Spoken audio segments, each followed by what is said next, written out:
গল্প কচ্ছপ ও খরগোশ। অনেক দূরের এক জঙ্গলে বাস করত এক খরগোশ আর এক কচ্ছপ।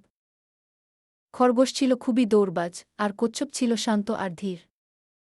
একদিন খরগোশ মজা করে কচ্ছপকে বলল, তুই এত ধীরে চলিস, আমার সাথে দৌড়ে পাল্লা দিবি?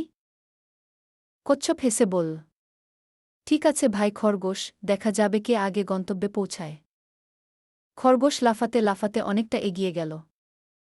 তবুও খরগোশ ভাবল, খরগোশ মনে মনে, কচ্ছপ এখনো অনেক পেছনে, একটু ঘুমিয়ে নিই, তারপর আবার দৌড় দিব।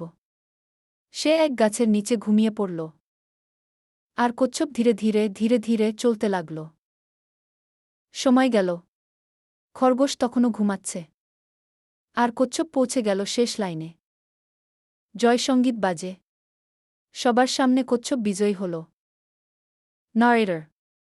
খরগোশ অবাক, লজ্জাও পেল। তখন সে বুঝল, ধৈর্য আর পরিশ্রমী সফলতার চাবিকাঠি। গল্প থেকে শেখা, যারা ধীরে কিন্তু ধৈর্য ধরে এগোয় তারাই একদিন জয়ী হয়।